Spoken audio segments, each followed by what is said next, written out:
Many students throughout the generation have found writing difficult. Even professional writers often describe the process as painful when confronted with dry sources, writer's block, and the vicious editing process. Many writers and teachers say that writing is simple. You just sit down, open up a vein, and bleed. So many writers have uttered similar ideas that we cannot even decide who said it first. Writing, though, can really be very easy when one follows some simple rules. Do your research, plan an outline, focus on a thesis, use quotes to prove your ideas, cite the sources, create a short conclusion, and avoid passive language. All of these will be explained in detail over the next few minutes. Your writing should be clear, strong, and easy to read if you follow the advice given here. Students are often most frustrated when they try to write too soon, which means that they sit down to type something without knowing what they want to say or prove. Writing without a plan is a recipe for disaster. Very few people can create an essay in their mind and type it into a screen at the same time, and most people who try this end up spending a lot of time accomplishing very little. Eventually, their main goal goes from writing a good essay to simply fulfilling the minimum length that the teacher demanded. In the end, many just want to finish the assignment because it has become so difficult.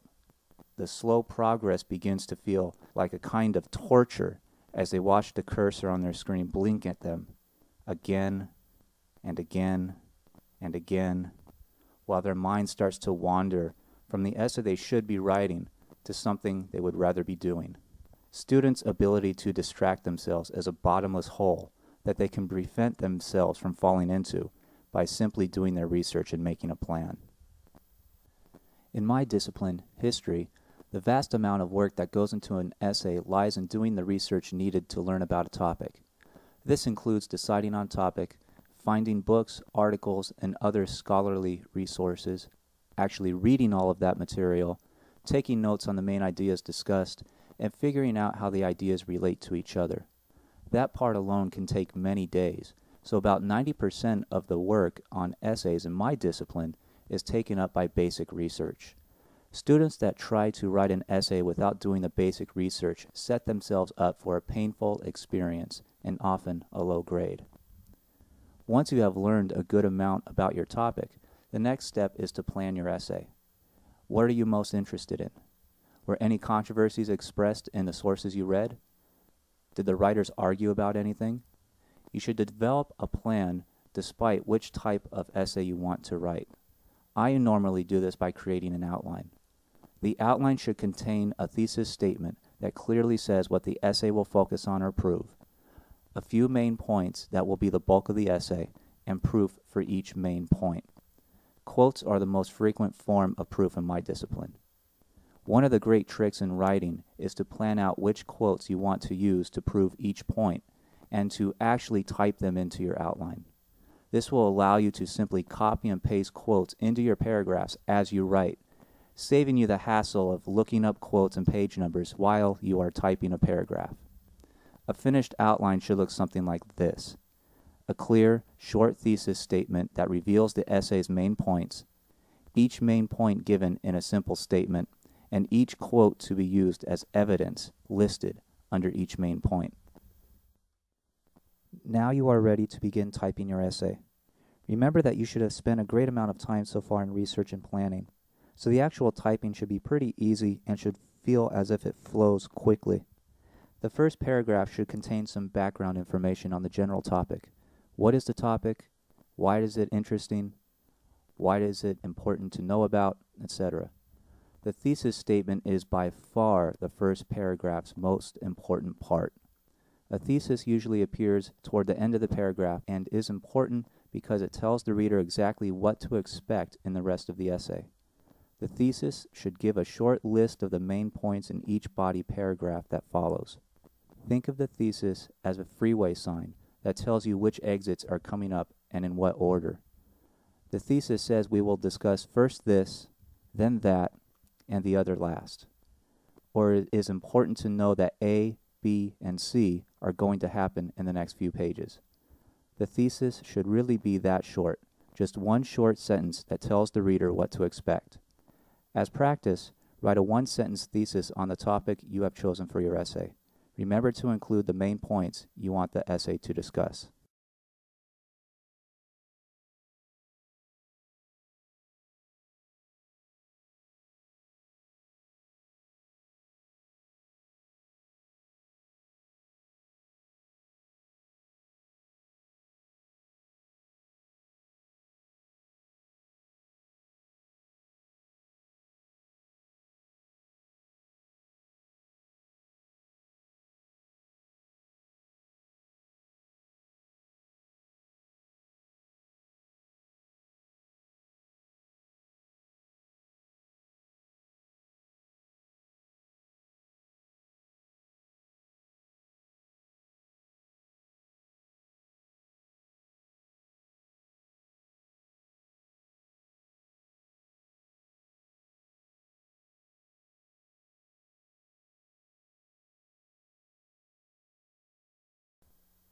Of course, the key to a strong thesis is that the rest of the essay actually follows that plan. Each main point in the essay should lead to one paragraph. One easy way to do this is to copy the main point from the thesis and turn it into the first sentence of a paragraph. These paragraphs are often called body paragraphs in writing classes. Even these paragraphs have their own internal formula that many new writers should follow. A body paragraph is simple. It first makes a statement, usually similar to what was described in the thesis, then quotes a reliable source, and finally explains how the quote proves the statement's accuracy. Strong paragraphs have these three sections, and paragraphs are severely weakened when any of these three sections is missing. For example, imagine that you are on trial for murder. You need a lawyer, so you hold tryouts for lawyers who want to take your case and defend you in court. 3 lawyers attend the trial, and each gets to demonstrate what they plan to do in court to convince the jury you are innocent. The first lawyer stands up and says, "Men and women of the jury, my client is innocent," and sits down without another word. Will you hire that lawyer? No. Why not? Because they gave a statement of innocence, but they did not offer any proof for why the jury should believe you're innocent. The second lawyer stands up and says, "My client is innocent because fingerprints found at the scene prove that the killer is right-handed and wears a size 14 shoe." Better, but do you want that lawyer? No. Why not? Because that statement gave evidence but no direct link that shows how the evidence proves your innocence. The last lawyer stands up and says, "My client is innocent because he is left-handed and wears a size 10 shoe, while fingerprints found at the scene prove that the killer is right-handed and wears a size 14 shoe. Therefore, the evidence proves that my client is not the killer." This last lawyer is clearly best because they gave the statement of innocence, supplied some evidence to support the statement, and then clearly explained how the evidence is linked to your innocence. That is what paragraphs need to give: a clear statement, reliable evidence, and an explanation of how the evidence proves the statement. Be sure to include all 3 sections in each body paragraph you write. To practice, take a minute or so to read the following 3 sections. Which is the statement, which is the evidence, and which is the explanation? Put them in logical order according to how paragraphs should be structured.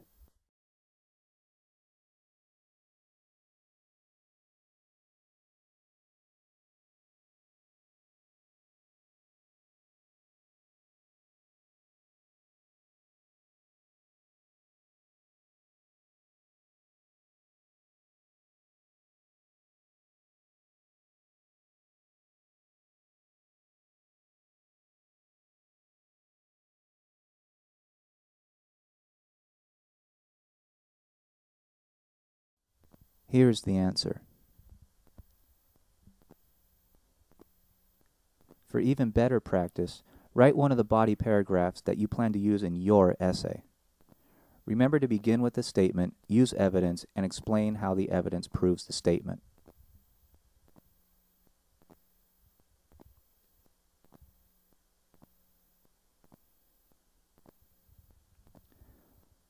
Always remember that quotes should never begin or end a paragraph. A quote cannot begin a paragraph because you, the writer, have not even made a statement yet. What can a quote prove if there is no opening statement? Using a quote to start a paragraph would be like a lawyer in court saying that the police found fingerprints but nobody knows what the fingerprints prove. Demand your innocence first, then use fingerprints to prove it. The same goes with paragraphs. Make your statement first, then present the quote to prove the statement. Quotes should not be used to end paragraphs either. Ending a paragraph with a quote simply gives evidence without any explanation, just as the second lawyer did in our example. Make sure that the jury understands how the fingerprints prove your innocence, or else you could be in very deep trouble. Paragraphs need to explain how quotes and other evidence is important. Remember that all quotes and other forms of evidence need to be cited. Citations need to appear at the end of a sentence after punctuation in the quotation marks. There are several different ways to cite sources. MLA is perhaps the easiest and is used in most subjects. MLA uses parenthetical citations, which means the information appears between parentheses after the quote, like this. MLA citations are often easiest because they use so little information from the source, often only the author's last name and page number. Other citation styles require you to insert a small number after the quotation mark.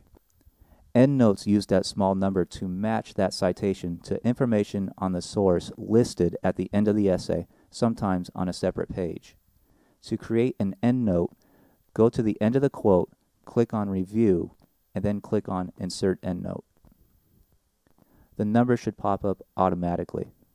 Here we see the quote with a small number at the end, which corresponds to a number on the Works Cited page.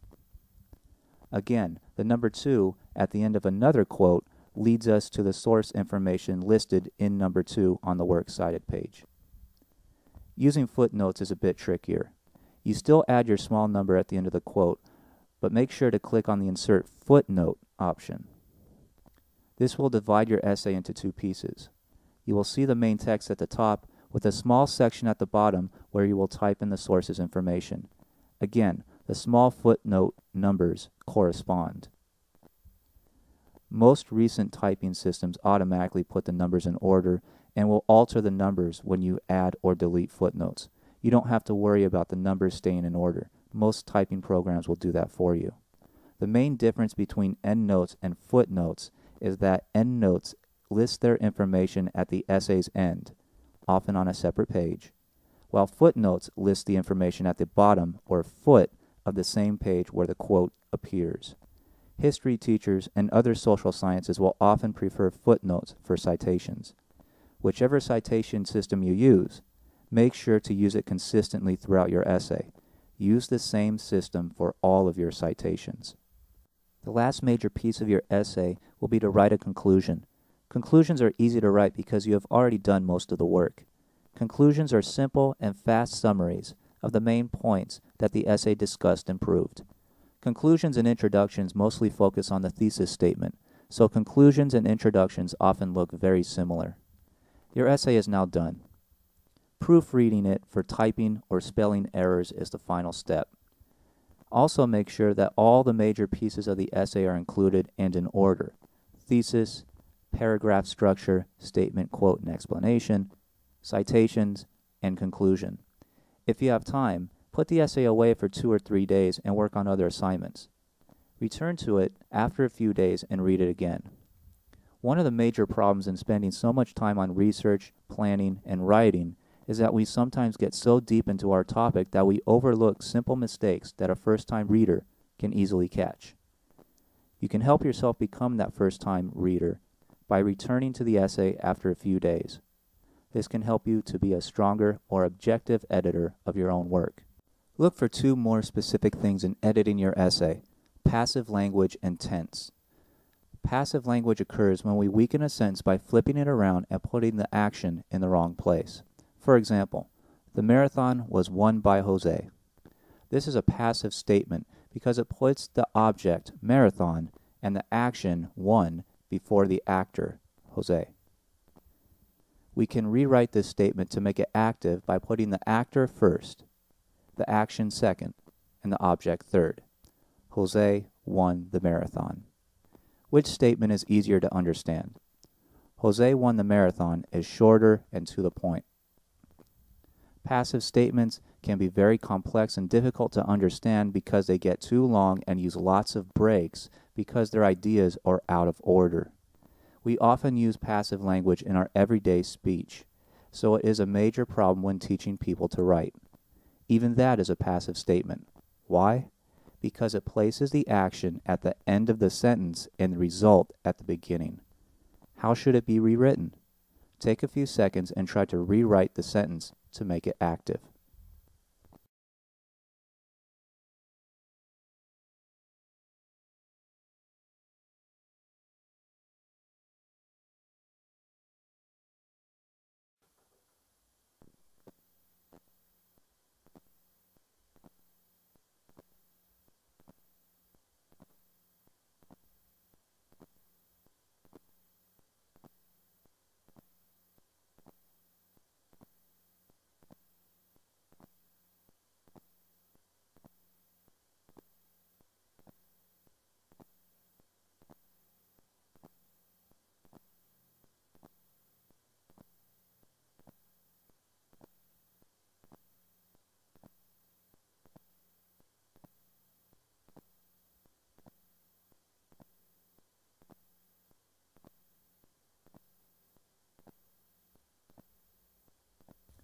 Your time is up. How did you make this into an active statement? First, we need to see that the sentence needs to be flipped where the comma occurs. The sentence should start with it, and it needs to be defined because that is our starting point. So the sentence should start with passive language. Passive language is a major problem when teaching people to write because we often use it in our everyday speech. Here, passive language is the actor and use is the action. We see that similar problems exist in the two examples we have so far used, and that those problems are solved in similar ways. The second sentence is only more complex than the first. Take a moment to try to write an example of a passive statement, what is needed to fix it, and the active result.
Most students are not taught such powerful grammar in college, and even some famous researchers, writers, and professors use passive language throughout their work.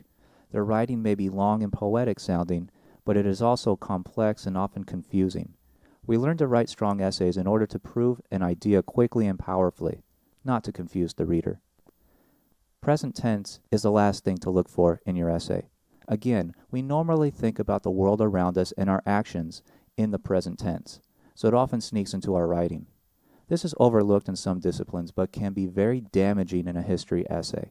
Remember that we discuss past events when studying, analyzing, and writing about history. These things happened. They are no longer happening. For example, I often read student essays describing where Thomas Jefferson was living while he was writing the Declaration of Independence. Thomas Jefferson is obviously not alive today. He is not doing anything. How should we change this statement? We simply need to erase the present tense and change it to past tense, where Thomas Jefferson lived while he wrote the Declaration of Independence. Let's try another. I was having some car trouble while I was driving to work this morning. Does this sound correct? What needs to be changed? We need to get rid of the present tense and replace it with past tense. I had some car trouble while I drove to work this morning. Now you try. Think of a sentence that uses present tense to describe something that happened to you. Then change the present tense to past tense.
Which version sounds best when you read it?